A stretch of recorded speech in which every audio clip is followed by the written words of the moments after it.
उपवास म्हटलं की साबुदाण्याची खिचडी आपण बनवतो, पण त्याच साबुदाण्याचे आज आपण चिवडा बनवणार आहोत. तर तेल गरम झालेलं आहे आणि हे साबुदाणे एकदम कडकडीत तेलामध्ये टाकायचे. चिवड्याचे साबुदाणे दुकानामध्ये रेडीमेड भेटतात, नायलॉन साबुदाणे. तर जसं आपण चिवडा करतो मक्याचा, पोह्यांचा,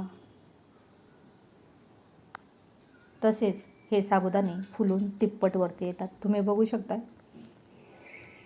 आपण जेवढे साबुदाणे या कडकडीत तेलामध्ये टाकले होते त्याच्या तिप्पट हा चिवडा तयार झालेला आहे. एकदम पांढरशुभ्र असतानाच काढून घ्यायचा, नाहीतर मग लगेचच थोडासा पिवळसर होतो. तुम्हाला बाजूच्या ताटलीमध्ये दिसत असेल. आणि जेवढं तेल आहे तेवढेच साबुदाणे त्याच्यामध्ये घालायचे. ते फुलून तिप्पट होऊन वरती येतात. हलके झाले की काढून घ्यायचे. याच्यामध्ये तुम्ही तळलेले शेंगदाणे, हिरवी मिरची, आवडीनुसार ड्रायफ्रूट घालू शकता, जे तुम्ही उपवासासाठी खात असाल ते.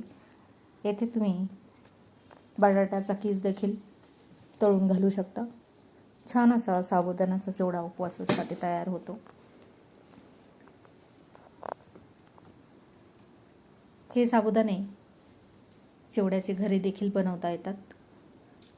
जर तुम्हाला तो व्हिडिओ पाहायचा असेल तर गोल्डन फूड रेसिपीज अँड ब्लॉगला कमेंट करून नक्की सांगा. तर चला, आता मी एक बॅच तुम्हाला काढून दाखवली. तर थोडंसं तेल राहिलेलं आहे, त्याच्यामध्ये आपण उरलेले थोडेसे हे चिवड्याचे साबुदाणे घालून घेऊयात.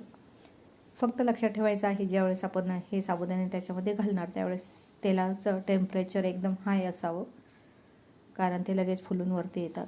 आणि मोठ्या गॅसवरच तळून घ्यायचे आहेत. व्हिडिओ पाहिल्याबद्दल थँक्यू.